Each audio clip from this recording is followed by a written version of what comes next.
Hello, everyone. It's Monday, March 2nd, 2015, and welcome to the Embarcadero Community Webcast. Each week, we go over things that are happening in the Embarcadero community, news, upcoming events, articles, questions, and answers.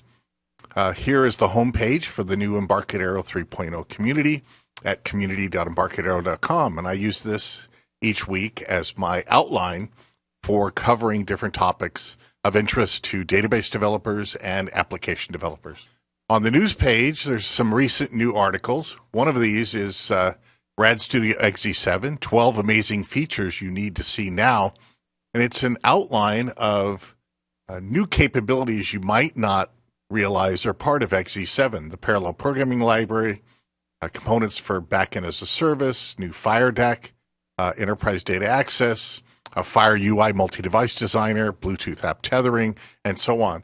So take a look at this news article and click on the different links to get to additional information and videos for each of the new features.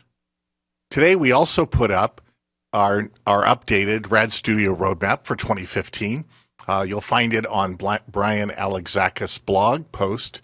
Here he's got a nice embedded slideshow, so you can take a look at the different slides that are available in the Rad Studio 2015 roadmap.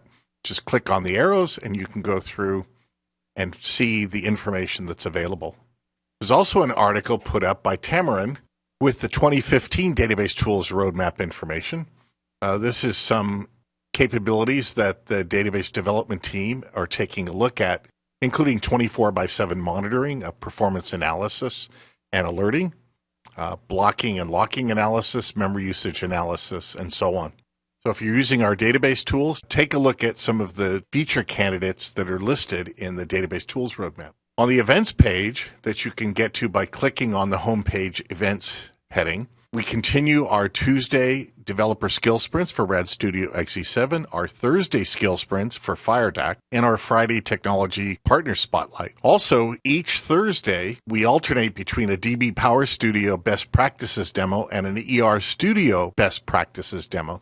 So take a look at those events if you're interested in the data modeling and database development and database administration capabilities of our database tools. For the developer skill sprints this week on Tuesday, Stephen Ball is going to showcase the new change view capability of Interbase XZ7. On Thursday, Pavel Glovatsky is going to take a look at Fire Deck ETL. And then on Friday, we have Mitov software as part of the Technology Partner Spotlight Friday events. The developer skill sprint replays are available on the developer skill sprints playlist on the Embarcadero YouTube channel. So you see the most recent skill sprints that took place last week showing up at the top of the list. And this list is sorted by date added, so it's in reverse order of the skill sprints taking place.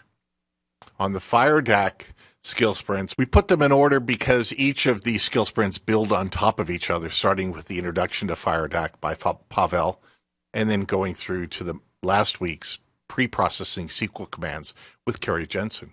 On the community blog, we have the top page for blogs, which has the articles, including the Brian Alexakis roadmap that Marco Cantu also points to. And you can see all the different blog posts that show up on the blog homepage. Let's take a look at a few of them. Here's a blog post by Karen with the 10 physical data modeling blunders, and are you making them? This is the slide deck for that presentation, so you can go and take a look at each of the slides by clicking on the arrows. Also, Marco Cantu in his blog that is duplicated on the community site highlights 3 of the recent Delphi Week video replays that are available. There's a whole playlist for the Delphi Week events. The 3 that Marco highlighted are the Insights into Delphi's Future by Alan Bauer, the chief scientist in Embarcadero. Marco on the Tuesday of Delphi Week did his fun side of Delphi session. And then Jim McKeith created a video and a program that drives it called Code Monkey, Code to the Music. So you can take a look at those and many more videos that appear on the Delphi Week replay list. Let's just take a quick look back at the playlist. So if we go to the Embarcadero TechNet page on YouTube, we can click on Delphi Week and bring up the list. So a conversation with John Thomas and Brian Alexakis about the Delphi effect, some customer demos of what they're building with Delphi, including a critical information systems application for critical care units, intensive care units in hospitals. Here's the fun side of Delphi Marco Cantu, a demo of Nick Hodges' original T-Smiley component, conversations with Kerry Jensen, Alan Bauer. Nick Hodges, the author of Coding in Delphi. And there's a few more video replays that will show up soon on the Delphi Week replay. Marco also posted a blog about a report from IDC about what's happening in the mobile operating system market in 2014. You can click on the link here and bring up the IDC article, which gives you information about what happened both in Q4 2014 and calendar year 2014 in the smartphone operating system marketplace. So Android up to 81.5%, followed by iOS, and then the rest much further behind. Also on the blog post, Tim put up another one of the Data U replays from last year about how can you work with SQL and big data and Hadoop. So take a look at that video if you're interested in the world of big data, but you also live in a SQL world. There's an article with links to presentations and demonstrations for the Developer Direct Live workshop that took place in Auckland, Melbourne, and Sydney recently. Davina has put up the presentation slides, the heart rate monitor zip file, the app tethering slides, and the app tethering source code that was used in those Developer Direct workshops. For all of you that were there or even weren't there, but you'd like to see the content, go and look at the Tips and Tricks and Techniques article by Davina. In our community, we also have a question and answer area. It's called Answers. It's available from the main menu in the Answers tab. This is where you can put in questions, and community members and members of our Embarcadero team will reply with the answers. You can also upvote questions and upvote answers. So Ronnie posted a question. He says, I'm quite a new user of Embarcadero Change Manager. He's running comparisons across 2 different databases and like have an option to ignore the locking scheme on tables. And Shifa replied, yes, there is an option for this. You need to create a new schema comparison custom option under File New. And so the information is there to support Ronnie in his question about using Change Manager. Steve asked last week, he's got his iPhone 6 and he wanted to create a custom view, and Serena answered that he can create and add a custom view, and she's got the link to the instructions. So over on the Doc Wiki, there's an article adding a customized view to the view selector. In response, she says, if you have EXE 7 Update 1 installed and have a version of Delphi C++ Builder Rad Studio with mobile support, you should see the iPhone 6 4.7 and 5.5 for the iPhone 6 Plus in the Views drop-down menu in the Multi-Device Designer. The definitions of these different views in the Multi-Device Designer are defined in mobiledevices.xml file, and he can rename that file and then restart the IDE. And Steve replied that helped, and now he's got the iPhone 6 form factors. GI posted a question. He's using push notifications, and he wanted to be able to have push notifications happen when the app is closed, and he was asking how to do it when the application is closed as opposed to active or running in the background. And down here, I posted a reply with the code for the form activate event handler, which allows you to see if a push event caused the form to be loaded or the application to be loaded.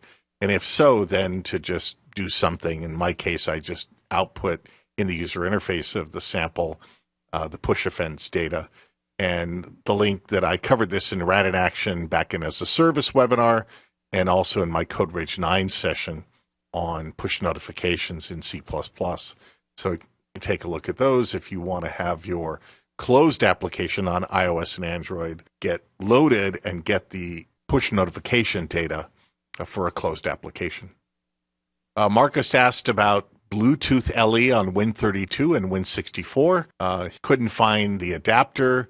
Do we have any ideas? Same app on Android is doing well. And I replied that Windows 8.1 supports Bluetooth LE, not earlier versions of Windows. And if you have Bluetooth LE hardware, for example, I have a USB dongle by UTech Smart that I plug into my USB port. And then when I start up Windows 8.1, it finds that dongle and installs the drivers for it. In my case, it's a Broadcom Bluetooth LE chip inside of it. So when I go to the device manager, I'll see that enabled and installed is a Broadcom Bluetooth 4 USB device and other Bluetooth drivers that need to be set. The only other thing to make sure it works, and it's different from Android and iOS Bluetooth LE or Mac, is that on Windows 8.1, you also need to pair your Bluetooth LE device. You do that by going to the control panel devices and then your PC settings. You'll see Bluetooth as a choice. Open up Bluetooth. It'll start scanning for your Bluetooth LE devices, and you can click and pair. So the difference is on Mac, on iOS and Android, Bluetooth LE devices will be automatically discovered when you call the discover of the T Bluetooth LE component. On Windows 8.1, you need to pair the Bluetooth LE device to your Windows 8.1 machine in advance, and then from there you can discover all the Bluetooth LE devices. It's a little bit different for Windows 8.1. That's defined by Microsoft. And I've got the links here to get you the additional information, and also videos where Diego Navarro, from head of our RTL team, did code rage sessions for Bluetooth and Bluetooth LE for both the Object Pascal and C++ tracks. And then finally, at the end of our weekly community webcast, I always point you to the latest offers that are available for Rad Studio, Delphi, and C++ Builder XE7. We've added a new special offer, and that is if you buy XE7, you'll get the next major release of our products, Delphi C Builder or Rad Studio, for free. And there's information. You can say learn more, and it'll take you down to the information that says if you order between now and March 31st, I think it started with the 23rd through March 31st. Once the next major release is ready, you'll receive email instructions on accessing the maintenance portal to redeem your free copy. And there are other specials as well. The buy one, get one free, the upgrade pricing for XE4 and above customers. And also then if you're XE3 and before, we have a special offer to upgrade to XE7 if you purchase an upgrade with 1 year of update subscription. So if you're on earlier than XE3 versions, meaning XE2 and earlier, then that's the way you get the upgrade price by purchasing an additional update subscription. If you purchase or upgrade to the Enterprise or above editions, we'll give you 10 user EMS licenses for free for deployment.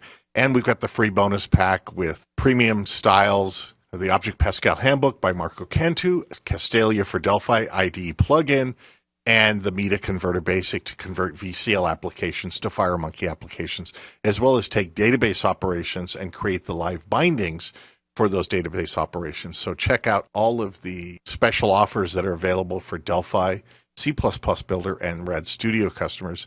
If you're on XE7, then go to your registered user download area, and you can grab the free bonus pack of tools.